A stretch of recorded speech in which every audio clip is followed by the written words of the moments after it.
Level up patrol na! Level up patrol na! Level up patrol na!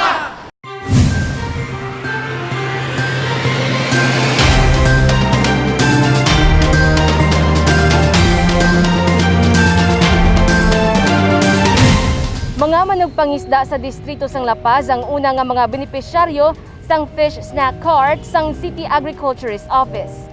Nagabot na sa City Agriculturist Office ang 6 ka mga fish snack cart nga igapanghatag sa mga asawa sa mga manugpangisda sa Iloilo City. Kompleto man ini sa mga gamit pati na ang mga lulutuon. Ang mga fish cart ang nagikan sa Bureau of Fisheries and Aquatic Resources Regional Office 6. Mga cart ni siya nga maluto wala mga kikyam, mga fish products nga street food, no. Kag design din ni siya nga makabulig sa mga aton nga fisher wives, madugang nga ng ila income. So hindi lang siya ni fish na cart, kundi may dala ni siya nga mga cooking utensils, initial nga mga food nga lutoon nila, and a one-day training kung paano magluto, kung paano magbaligya sina. Sini nga si Manay gatugyan na sa mga benepisyaryo ang mga fish cart. Una nga makaangkon sini among mga manugpangisda sa Barangay Ingore, La Paz. The totality of this is 70,000. So muna siya no kag naka-inline man siya sa kay Mayor Jerry nga programa nga ang aton nga agri nga side kag fisheries nga side will go in the direction of food security kag additional income para sa aton nga mga beneficiaries kag sa aton mga marginalized nga mga sector, especially during pandemic. Nag-agi sa validation sang Office of the City Agriculturist ang pagpili sa mga benepisyaryo. Dapat indigent kag asawa sang manugpangisda. Iloilo City Government ang magahatag sang pamaskwa sa masobra 40,000 ka mga pumuluyo sang syudad. Diri sa Katilingban Gym sa Molo nagpadulong ang pila ka mga daycare worker kag parent leader gikan sa city proper. Silang nagpanguna sa pagpamutos sa mga bugas, dilata kag chocolate drink. Isa si Manang Rosario sa mga nagbulig pamutos. Maski paano, gintinguan, ginimiyor, makapanghatag, man sa gyapon, dito every year kapanghatag, man gito isang since pandemic, gintinguan, nga maski paano, makahatag, man sa gyapon, ng pamaskwa para maglain man ng Pasko sa mga upod ng mga pigado man, ma'am. Kaya kami nga PL, ipay man kami, makashare kami sa amon, ng mga kamaamon kabudlay, amo lang mabulig naman kay Mayor. Si Manang Erma naman, nalipay, bangod makabulig na, iya pa nakaupod ang mga abyan. Nalipay, kami ma'am eh. Kaya amo na nagtililingom kami nga mga grupo, nga mga PL. Nakita namon nga daw nakasadyagid sa amon yung mga PL. 40,750 ka mga grocery items ang kinahanglan tapuson sa sulod sang 5 ka adlaw. 100 ka tawo lang ang sarang makasulod sa gym agud magbulig sa pag-repack. Ini nga mga grocery items ang igapanghatag sa mga barangay sa syudad bilang pamaskwa. Bisan amo ning sitwasyon ginpangitaan ginpaagi sa aton nga syudad nga makatipon sang pondo para makahatag man kita sang due time man para sa aton nga mga pumuluyo. Hindi pareho sang nakaligad nga Disyembre sa diin sa Freedom Grandstand ang gift giving.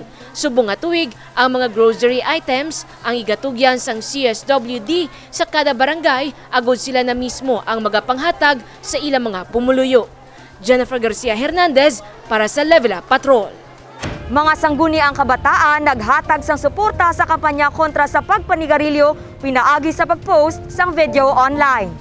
Kabahin sang kampanya sang syudad kontra sa pagpanigarilyo, naglunsar ang Iloilo City Anti-Smoking Task Force sang isa ka kompetisyon sa mga barangay. Ang bida, ang mga pamatanon kag ang sangguniang kabataan members. Kapin 12 ka mga barangay ang nagpakigbahin sang ilang mga video entries nga ang tema Anti-Smoking and Vaping Online Awareness Campaign Video Reporting. Tandaan nyo ang kabataan. Sila na iya kung mahaklo sila. Kung gagmay pa sila, mahaklo sila sang aso sang sigarilyo, hindi sila kareklamo. Ang aso sang sigarilyo with all its toxic ingredients, hindi na kareklamo kabataan. Especially sa mga densely populated tang mga lugar. Sila man ang ginasugo, magbakal sigarilyo sa ilang mga ginikanan. Kag dira sila, mag-amat-amat tuon, nga normal man lang na iya magsigarilyo, no? Iban siguro magsindi na, kinapasindi pa na nga sila. Kag as they become youth, and adolescents, sila ang target company, target sector sang cigarette companies nga mag-replace to sa mga nagmalasakit na para sige-sige ila negosyo. Aktibo nga nagpakigbahin ang mga miyembro sang sangguniang kabataan sa mga barangay. Sila ang nagpasa sang video nga nagapahanumdom nga untatan na ang pagpanigarilyo bangod may malain ini nga epekto sa lawas kag sa isig kapareho. 3 ka mga barangay ang napilian. 3rd place ang barangay Pali Mandurriao kag nakakuha sang 10,000 pesos nga premyo. 2nd place ang barangay Rizal Lapuzur nga nakakuha sang 15,000 nga premyo. Kampiyon ang barangay Luna La Paz nga nakakuha sang kapin 20,000. Tanan sila ang makabaton man sa mga tarpaulin nga nagapahanumdom sang risgo nga dala sang pagpanigarilyo. Isa ka pribado nga kompanya man ang magapahamtang sa mga handwashing area sa mga nagdaog nga barangay. And challenge naton mga kabataan through the SK nga kagin nigin sang ayunan kagin huuan ni Mayor, no. Grabe pa gani kay in the midst of pandemic nihimo tani nga sila mahimo sila sang video sang ano ang nahimo na nila nagliligad, ano ang ginahimo subong kag ano pagid ang ila pagahimuon. Amo na ang content sang video. Kag usually ang ginahimo na nila sila nagapamutang signage, may iban sila very creative ang kabataan mo. May ara nga naga-storytelling sila pero of course with social distancing sa mga gagmay, they talk to their fellow youth in their own language. Sila nag-admonish ang ilang mga store nga hindi magbaton sang mga advertisement which is bawal sa aton nga syudad. And some of them even go to the length nga ma-interest sila sa legislation sang barangay about anti-smoking.